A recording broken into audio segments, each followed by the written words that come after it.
So let's talk about something that's probably hitting closer to home than a lot of people realize. We're talking about a silent profit killer that plagues even the most successful consulting firms. It's this frustrating gap between the amazing work they do and the money they actually bring in. It's called the 5% problem. And this quote from Maria Chen, a managing partner, it hits the nail on the head, right? $180,000 a quarter. This isn't chump change we're talking about. It's a systemic bleed that directly guts the bottom line. And trust me, it's happening everywhere.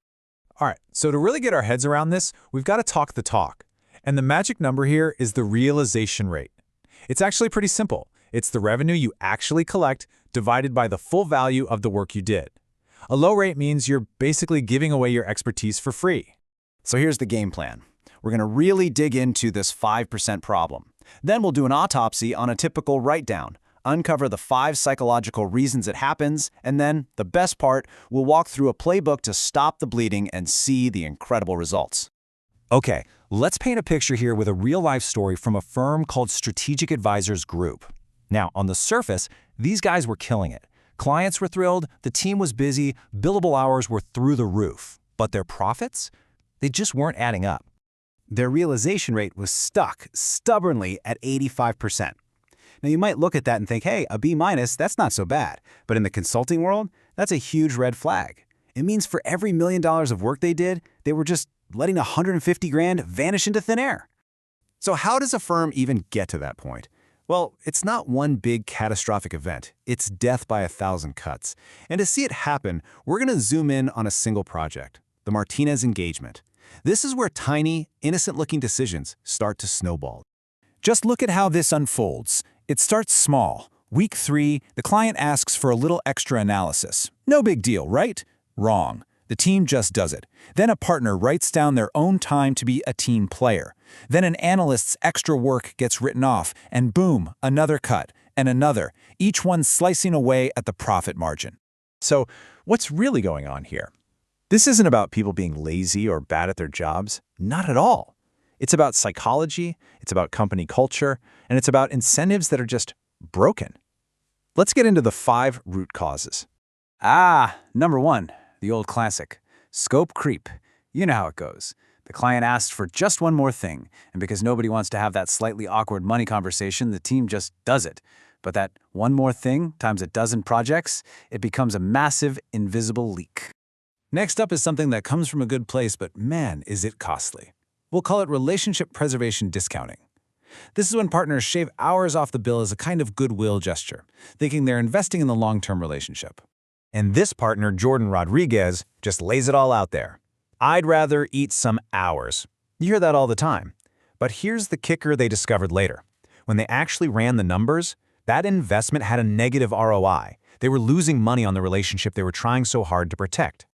Okay, this next one is really interesting, especially if you've ever been the junior person on a team. It's called efficiency guilt. It's that nagging feeling that a task took you longer than it should have, so you feel bad about billing for all your time. Just listen to what's going on in this junior consultant's head. A senior could have done this faster. It's not fair to charge for my learning curve. It sounds so conscientious, so noble, right? But is it actually true? And here is where the data just blows that feeling completely out of the water. Look at the math. Sarah, the junior consultant, took 28 hours. Her rate is lower. A senior would have taken 18 hours, but at a much higher rate. The final bill to the client? It's basically the same. The client got amazing value, and her guilt was costing the company money for no reason. All right, number 4 is all about a neat little brain trick called budget anchoring. It's when a client mentions a number early on, like, we're hoping to keep this around 50K. That number gets stuck in everyone's head like an anchor, and the team starts subconsciously working towards it, even when the project scope ends up being way bigger. And the last one, oh boy, utilization pressure. This is where the company's own rules can backfire big time. Consultants get judged and bonused on how utilized or billable they are, so the incentive is to log every possible hour, even if you know deep down that some of it's going to get cut later. You're rewarded for being busy, not for creating real captured value. All right, enough doom and gloom. We've seen the problem from every angle. So what do you do about it? Well, Strategic Advisors Group didn't just throw up their hands. They built a smart, data-driven system to fight back. This is the prevention playbook. They didn't just have more meetings. They built a system. 6 key interventions. An automatic week 3 checkpoint that flags projects at risk of scope creep. A quarterly client profitability review to see who your actual best clients are. They changed new consultant onboarding to teach the business side of things. They created simple change order templates to make the money talk less awkward. A live budget variance dashboard so everyone could see the score. And finally, the realization scorecard, which started rewarding people for the money that came in the door, not just the hours they logged. So that all sounds great on paper, right? But the big question is, did it actually move the needle? Oh yeah, it did. The transformation wasn't just fast, it was dramatic. Plus 6%. In just 6 months, their firm-wide realization rate jumped 6 full points. I mean, that is a huge leap. That one change took them from being a problem firm to a profitable one. And what does that look like in actual cash? We're talking an extra $90,000 hitting their bank account every single quarter. That's over $360,000 a year just appearing on their bottom line without landing a single new client. Okay, get ready for this number because it's wild. The return on investment for building this new system was almost 3,000%. I mean, come on, that's not an investment, that's a cheat code for your business. So let's just put it all side by side. You see the realization rate go way up. You see the write-downs get chopped in half. But here's the part that should make everyone sit up and listen. Client satisfaction went up. All that fear about damaging relationships, it was just that, fear. Clients actually prefer clarity and transparency.